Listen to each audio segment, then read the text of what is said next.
Okay, so I'm back from what I've been doing. Now, last time you saw, I did this section down here. As you can see, I used our techniques I taught you guys, and I started to do more. But one thing that's new is this little fence here that I've hand built, mostly for looks, and a little path that'll run through here. My idea is there's going to be some tall wild grass right here, like a patch of dandelions here, then taller grass like what we get around here. But what I'm going to do today, or for episode 2, is start carving this wall. As you can see, I have it all mudded up here, which what it is a mixture of plaster that I got to a certain thickness, like pudding. And what I did was, I just take a bit and kind of like this, just slap it on, and then use it like spackle. And to get some rock textures, I take a brush.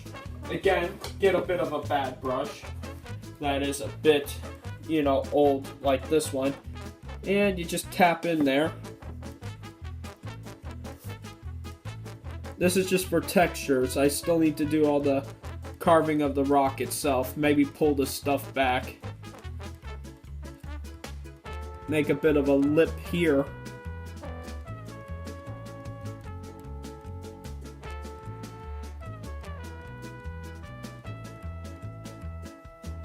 And you could start to see the texture coming in as I just stamp around. It's starting to match the molds here, which I placed in.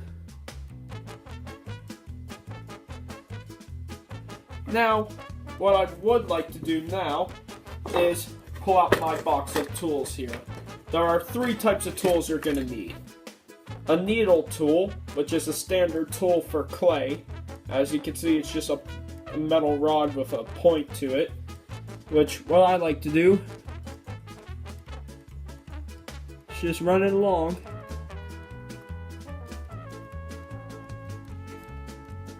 And cut some gorges into this, make it more obvious that it's rock.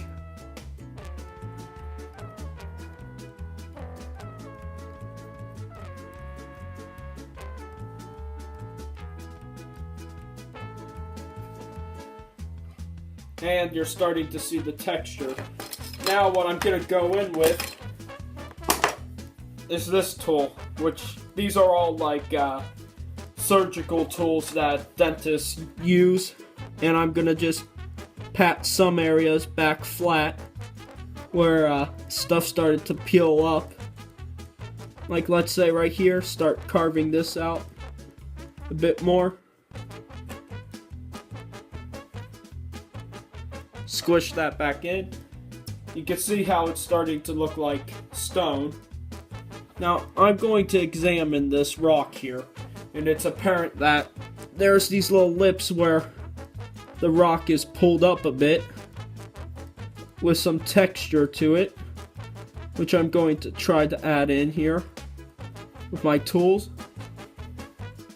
As you can see right here how it's lifted up. So I'm going to cut to a time lapse of this. Oh yeah, but before I do, I'm going to introduce you to the rest of my tools. Right here is a diamond point. What this is good for, which I'm going to do here, is really deep gouges that look natural. Now you want to make sure that when you're carving this stuff, it doesn't seep out where your track is going to be. But yeah. As you can see, it's starting to come out pretty okay for now. And if you don't like the texture too much, take a soft brush like this and very lightly pull it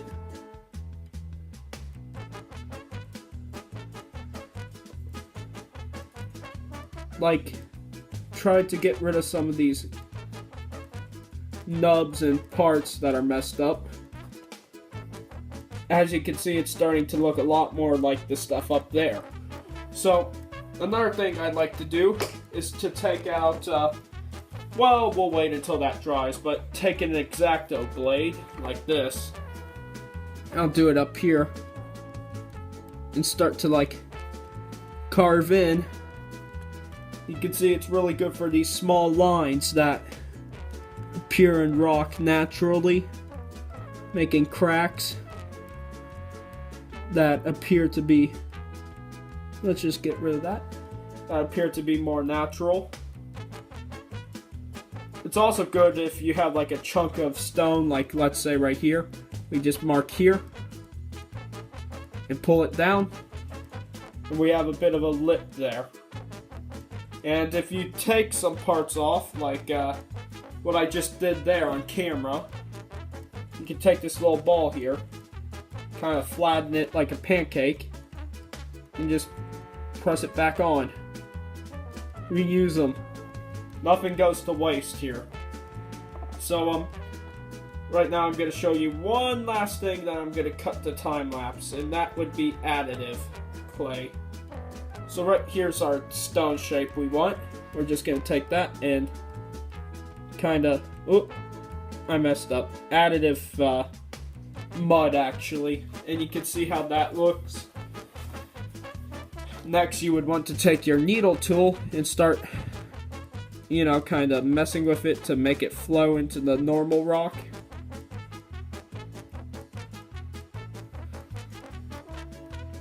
Finally, go back in with your X-Acto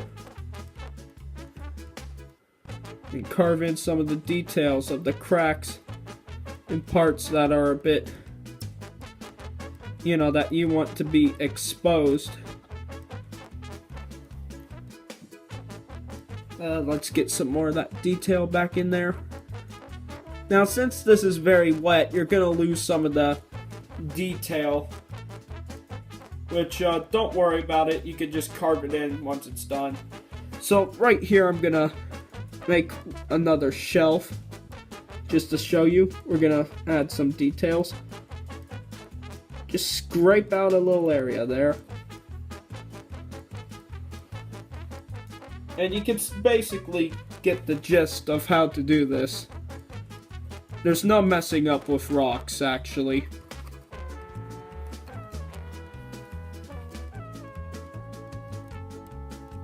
So I'm going to cut to a time lapse now, and I'll come back when the carving is done.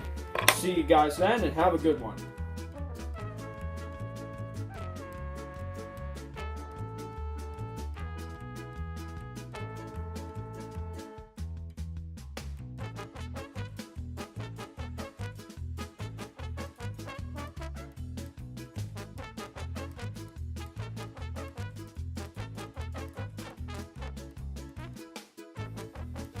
And here is the finished product of the sculpting. As you can see, I have rock now. Even incorporated some of the Woodland Scenics molds and real rock that I've collected over the days. But what I'm going to do now, and I'm going to be right back, is I'm going to take some pebbles and start to place them in as if it was rubble. So I'm going to go grab that now.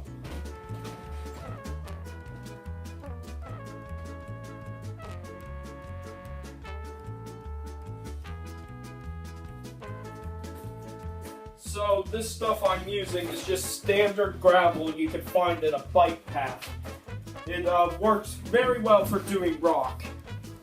So what I'm going to do is grab some fairly large chunks of it here. Let's say you, and you. And wherever you would like to do it, just take it, press it in. And as you can see, they blend right in perfectly too. Let's say a chunk right here.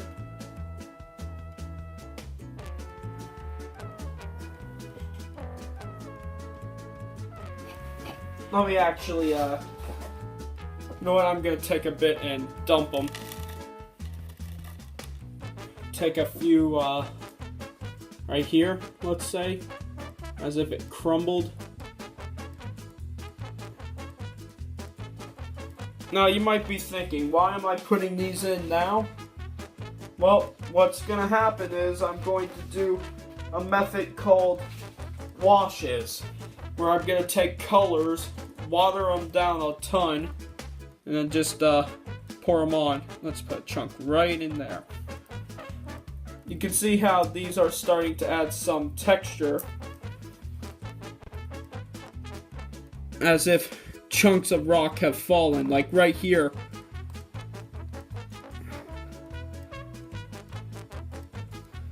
Now, if you would go out and look at rock formations in your area, I would recommend to, but you could see stuff like this happening. Don't worry about the mess though, just kinda, once it's done, you can take a brush to everything, knock off any loose soil, then take a vacuum to it. But what I'm gonna do is just take some spots where they're going to fall and get lodged, like let's say up there, and start to push them in as if they did get stuck into the rock. Some here.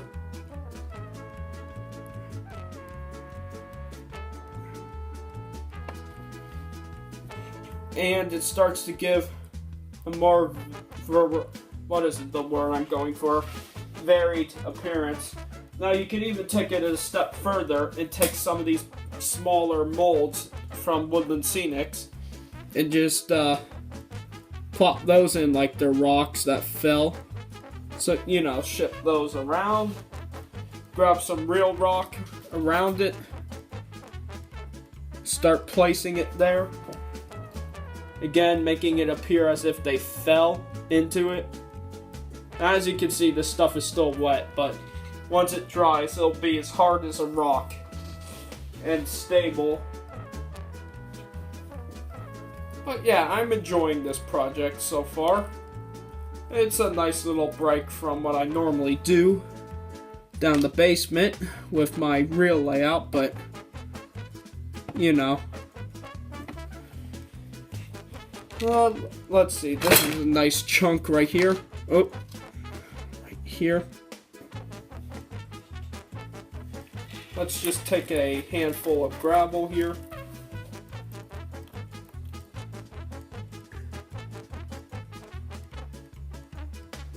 What I'll do after this is I'll give this whole thing a run of glue.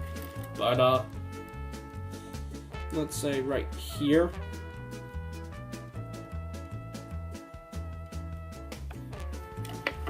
And you're starting to see the rock take shape as if it's, ooh, actually, right here's a good spot for them. As if this little canal was cut out by water over time. Now, another thing you can do is use the WWS rock kits or bags that they sell. But I'd prefer going out grabbing my own materials. For this stuff too, I'm also going to use for the ballast on the track to make it more consistent and seem like they took the stuff straight from the mountain. So let's find some more spots. Where do we need some? Let me think where a rock would fall. Right in here, it would get stuck. There we go. So thank you guys for watching. After I put these few last touches in, push them down to solidify them. Make sure this bottom's nice and cleared out. Thank you guys for watching. I'll see you in the next episode where I go through and paint this mountain.